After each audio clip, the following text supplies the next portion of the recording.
ہر گھر میں سونف ضرور رکھنی چاہیے۔ یہ بچوں کے کئی امراض میں مفید ہے۔ دودھ میں سونف پکا کر بچوں کو پلانے سے پیٹ میں نہ درد ہوتا ہے نہ گیس بنتی ہے۔ آج کل چھوٹے بچوں کی نگاہ بھی کمزور ہو رہی ہے، اس لیے تھوڑی سی سونف بچوں کی جیب میں ڈال دیں، وہ چلتے پھرتے کھا لیں گے۔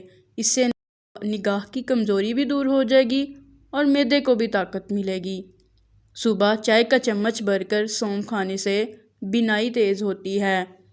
پرانے نزلہ کے لیے عموماً خواتین رات کو سوتے وقت ایک بڑا چمچ سونف اور 11 بادام کھلاتی ہیں۔ اس سے نزلہ دور ہوتا ہے اور دماغ میں تری آتی ہے۔ اس کے فوراً بعد چائے، دودھ یا پانی نہیں پینا چاہیے۔ کچھ لوگوں کا ہاضمہ خراب رہتا ہے اور اسہال کی تکلیف سے نڈال ہوتے ہیں۔ جہاں کچھ کھایا پیٹ میں درد ہو گیا۔ انہیں چاہیے کہ سونف میں تھوڑی سی چینی ملا لیں اور صبح شام ایک چھوٹا چمچ کھائیں۔ اس سے ہاضمہ ٹھیک رہتا ہے۔